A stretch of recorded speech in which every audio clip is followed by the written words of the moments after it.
আরিফ হোসেন আপনি লিখেছেন, কোরবানির সিজন সামনে রেখে গরু ছাগল মোটা তাজা করার জন্য খামারিরা গরুকে ফিড খাওয়ান, এটা কি জায়েজ? কোরবানির মৌসুম শুধু নয়, সারা বছর জুড়ে অনেকে এটা করে থাকেন। গরু ছাগল মোটা তাজা করার জন্য বিভিন্ন ওষুধ ইত্যাদি তাদেরকে খাওয়ান, এবং এমন কিছু খাওয়ান যা গরুর শরীর হয়ে মানুষের শরীরে প্রবেশ করে এবং মানুষকে ধ্বংসের দিকে নিয়ে যায়, এবং এগুলোর ফলশ্রুতিতে বড় বড় ব্যাধিতে মানুষ আক্রান্ত হয়ে যায়। সন্দেহাতীতভাবে এগুলো হারাম এবং গুনাহের কথা। একজন মুসলমান কোন অবস্থাতেই এরকম কোনো কিছু করতে পারেন না যাতে অন্য মুসলমান ক্ষতিগ্রস্ত হতে পারে। নবী করিম সাল্লাল্লাহু আলাইহি ওয়াসাল্লাম বলেছেন, লা দারারা ওয়ালা দিরারা। ইসলামে নিজে ক্ষতিগ্রস্ত হওয়া এটা যেরকম জায়েজ নেই, নিজে জেনে শুনে ক্ষতির মুখোমুখি করা নিজেকে নিজে, আবার একইভাবে অন্যকে ক্ষতিগ্রস্ত করাও জায়েজ নেই। এজন্য কোনো মুসলমানের ক্ষতি হতে পারে, কোনো মানুষের ক্ষতি হতে পারে, কোনো মানুষ মৃত্যুর দিকে আপনার ধাবিত হয়ে যেতে পারে, কিংবা তার কোনো রোগ স্থায়ী হয়ে যেতে পারে, বড় কোনো রোগের মুখোমুখি হতে পারে, এমন কোনো কাজ করা সম্পূর্ণভাবে হারাম।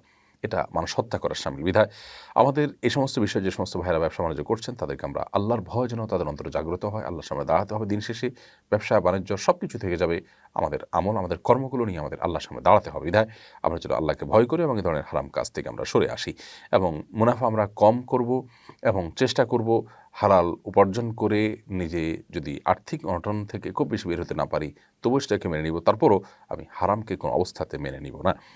শফিকুল ইসলাম আপনি লিখেছেন, কোরবানির পশু লাইভ ওয়েটে বিক্রি করা যাবে কিনা, অর্থাৎ খামার থেকে গরু স্কিলে ওজন করে মেপে কেনা যাবে কিনা।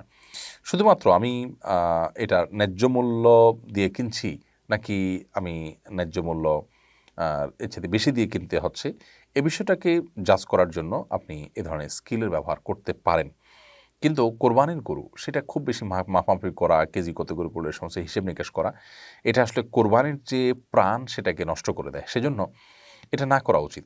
যথাসম্ভব এগুলোকে অ্যাভয়েড করা উচিত। যদি কোনোভাবে আপনার আসলে পরিমাপ করার কোনো ওয়ে না থাকে, যেমন অনলাইনে আজকাল অনেকে পশু কিনেন, দূর থেকে আপনার পশু সরাসরি দেখতেও পান না, তো সেরকম পরিস্থিতিতে আপনি শুধুমাত্র আপনার ন্যায্যতা নিশ্চিত করার জন্য যদি এরকম করেন, সেটি হতে পারে।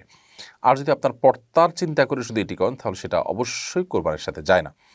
পৃথিবীর অনেক দেশে আমাদের অনেক ভাইরা আছেন যারা গরু কিনেন, ছাগল কিনেন কোরবানি করার জন্য, বিশেষ করে আপনার সুপার শপগুলো থেকে ছাগল কিনেন কোরবানি করার জন্য। সেগুলো তারা ওজন করে গোশত কিনে নেওয়ার মতোই একরকম পুরো ছাগলের গোশতটা কিনে নিয়ে যান। সেখানে দেখা যায় অনেক কিছু তারা রেখেও দেয়, মাথা, পায়া ইত্যাদি।